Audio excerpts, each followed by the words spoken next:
Hello everybody, I hope you're all well, I hope you're all okay. You don't know me yet, but I just wanted to pop on and do a little video to introduce myself to you.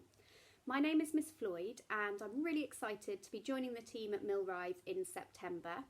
I can't wait to meet you all. I'm going to be teaching in reception with Mrs Clark and Mrs Brownlee, and I'm really looking forward to seeing all of the children when they start, meeting all of you and all of your families as well.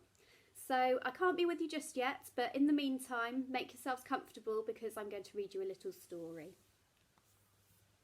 So this is a book called Lost and Found, that's the title, and it is written by a man called Oliver Jeffers. He's the author. Let's see what happens.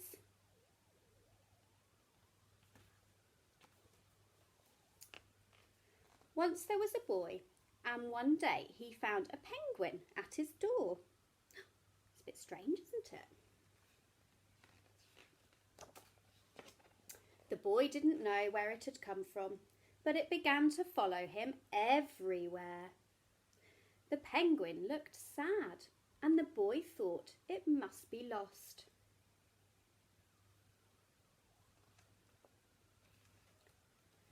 So the boy decided to help the penguin find its way home.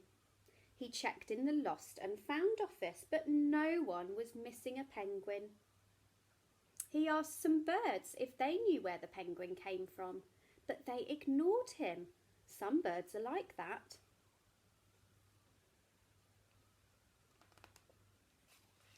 The boy asked his duck, but the duck floated away. He didn't know.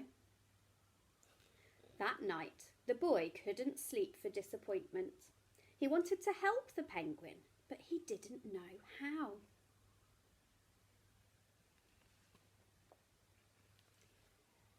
The next morning, he discovered that penguins come from the South Pole. But how could he get there? He ran down to the harbour and asked a big ship to take them to the South Pole. But his voice was much too small to be heard over the ship's horn. So together, he and the penguin would row to the South Pole. The boy took his rowboat out of the cupboard and they tested it for size and strength. They packed everything that they would need into a suitcase and together they pushed the rowboat out to sea.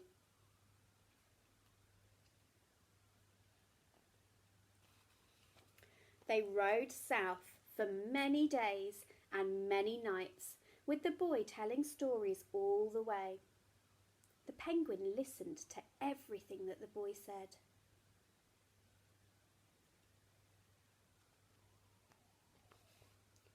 They floated through good weather and through bad, when the waves were as big as mountains.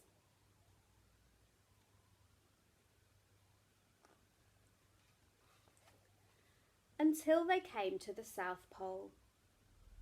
The boy was delighted, but the penguin said nothing.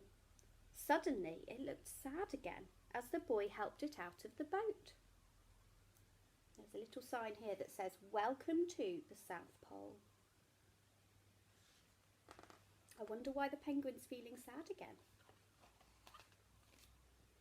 The boy said goodbye to the penguin and floated away. But as he looked back, the penguin looked sadder than ever.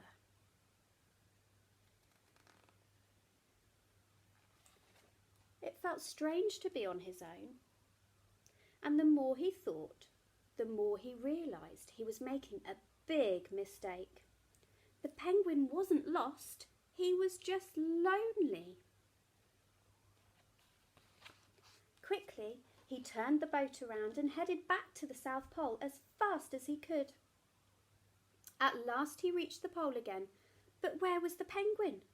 The boy searched and searched, but he was nowhere to be found.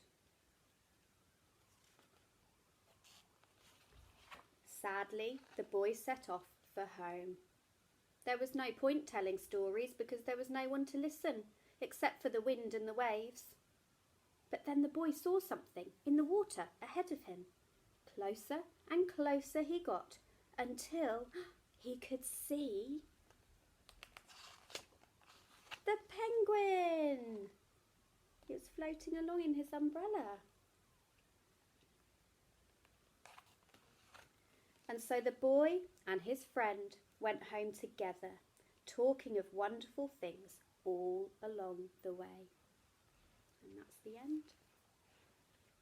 I hope you enjoyed that story, everybody, and I very much look forward to meeting you all properly very, very soon. Take care. See you soon. Bye bye.